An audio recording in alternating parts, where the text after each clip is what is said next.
سلام كميت خونو كبرات تخاتلتي ساتلاي تلفزيون أسنا نلومي 4 قنبات كلتشن عسران شدشتن سوني قطري زتدالو زيناتات حيزلكم قريبا لقو كساب موداتام سايصنعكم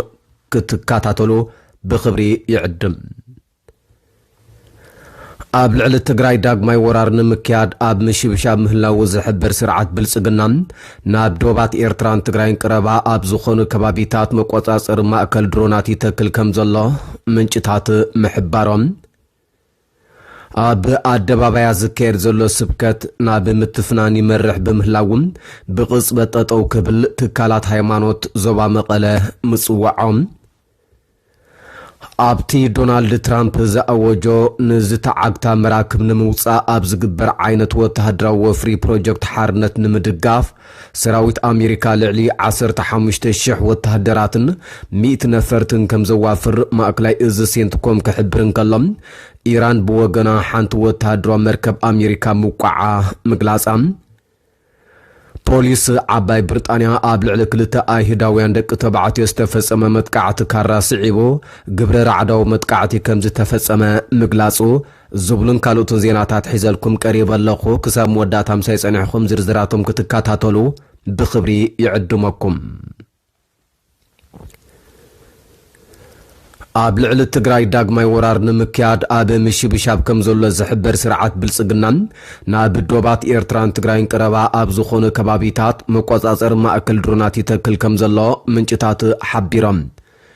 እቲ ስርዓት ዛጊት ኣብ ክልል ዓፋር ሰመራ ኣብ ክልል ኣምሓራ ባህር ዳርን ላሊበላን መቆጻጸር ማእከላት ድሮን ክተክል እንከሎም ኣብ ክልል ዓፋር ብርሓይለ ኣብ ትሕቲ ጎበጣ ኣብ ዝርከብ ዞባ ምዕራብ ትግራይ ሑመራ ኣብ ክልል ኣምሓራ ሰቆጣን ወልድያን ከዓ ሓደሽቲ ጸረ ድሮናት ተኺሉ ከም ዘሎ እቲ ምንጪ ኣፍሊጦም ስርዓት ብልጽግና ኣብ ልዕሊ ኤርትራን ትግራይን ወራር ክእውጅ ከም ዝኽእል ባዕሉ ብመንገዲ ሚድያታቱ ክገልጽ ዝስማዕ ዘሎ ኮይኖም ኣብዚ ሕጂ እዋን ብፍላይ ኣብ ዶባት ኤርትራን ማእከል ትግራይን ብቐጻሊ ብድሮናት ክስልል ይረአሎም ኤርትራን ትግራይን ውን ካብ ስርዓት ብልጽግና ከጋጥም ንዝኽእል ወራር ንምምካት ዝኽእል በብወገነን ወተሃደራዊ ምድላዋት ኣብ ምግባር ከም ዝርከባ ዝገልጹ ምንጭታት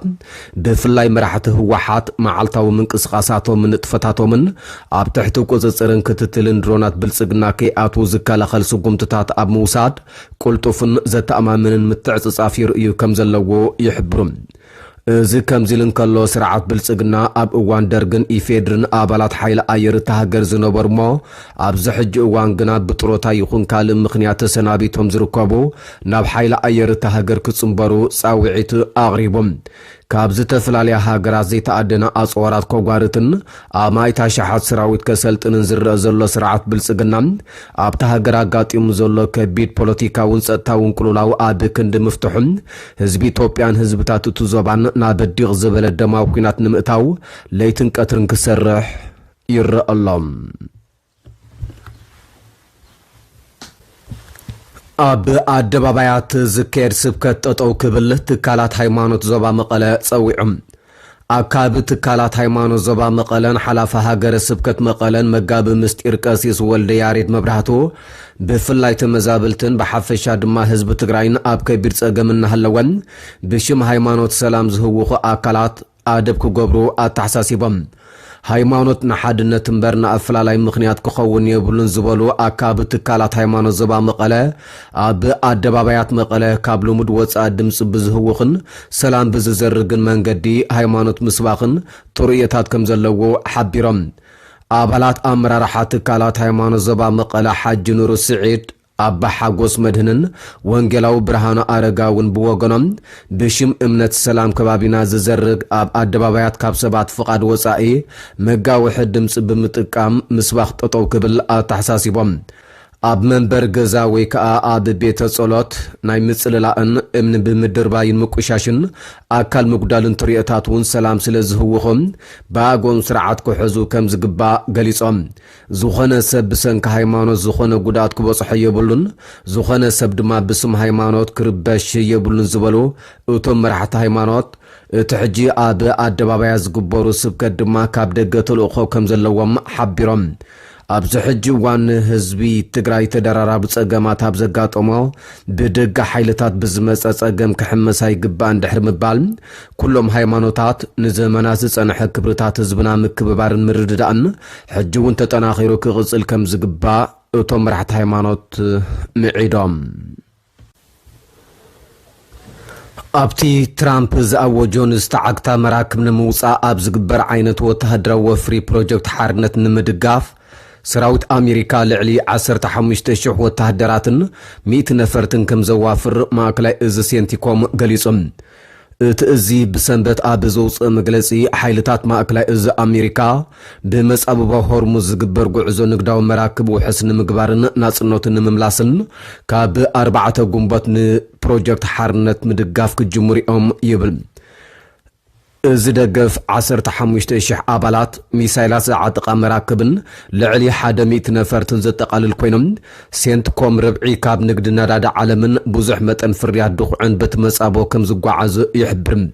ፕሬዚደንት ኣሜሪካ ዶናልድ ትራምፕ ካብ ሶኒ ጀሚራ ኣብ መጻቦ ሆርሙዝ ንዝተዓግታ መራክብ ንምውፃእ ኣሜሪካ ክትሕግዝ ምዃና ገሊጹ ዘሎ ኮይኖም ንጽቡቕ ኢራን ማእከላይ ምብራቕን ኣሜሪካን ነዘን ዝተዓግታ መራክብ ዝተፈላለያ ሃገራት ካብ ዝመጻቦ ብሰላም ከነውፅአን ምዃና ሓቢርና የናለና ክብል ኣብ ማሕበራዊ መራኸቢታት ጽሒፉ ኣየኖት ሃገራት ከም ዝሕገዛ ግን ኣይገለጸን ዶናልድ ትራምፕ ኣብቲ ፕሮጀክት ናጽነት ክብል ዝጸውዖ መስርሕ ዝኾነ ይኹን ምትእትታው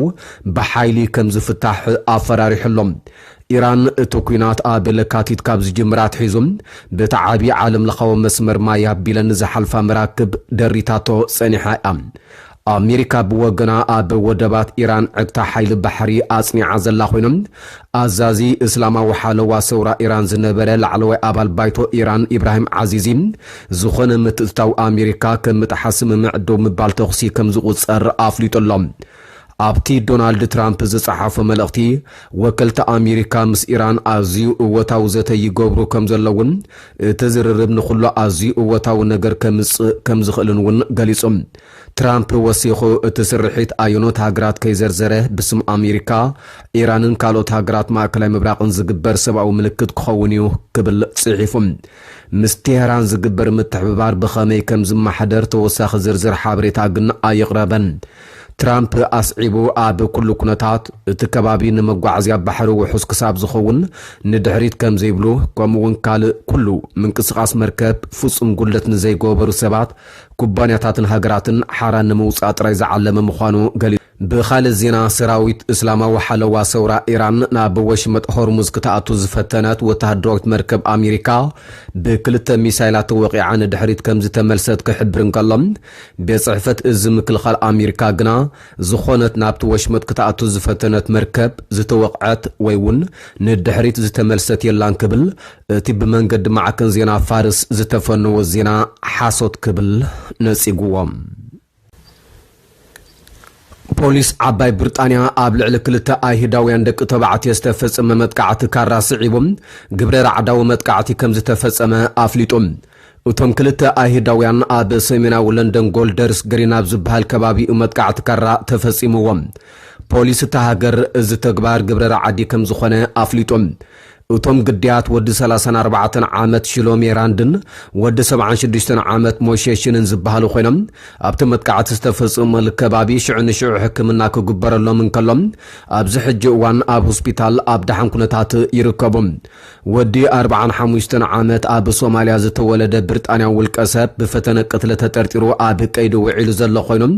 ቀዳማይ ሚኒስትር ዓባይ ብሪጣንያ ሰር ኬር ስታርመር ነዚ ጸረ ሰማያዊ መጥቃዕቲ ኣዝዩ ዘሰንብድን ተቐባል ነዘይብሉን ብምባል ኮኒንዎም ስታርመር ወሲኹ ኣብ ልዕሊ ኣይሁዳውያን ማሕበረሰብና ዝፍጸም መጥቃዕቲ ኣብ ልዕሊ ብሪጣንያ ዝፍጸም መጥቃዕቲ ኢሉ ፖሊስ ሜትሮፖሊታን ብረቡዕ ኣይፊልድ ኣብ ዝበሃል ጎደና መጥቃዕቲ ከም ዝተፈጸመ ሪፖርት ምስ በጽሖ በቲ ናይቲ ከባቢ ኣብ ቆጻጽራ ሰዓት 11:16 ፖሊስ ቁልጡፍ ምላሽ ከም ዝሃቦ ገሊጹ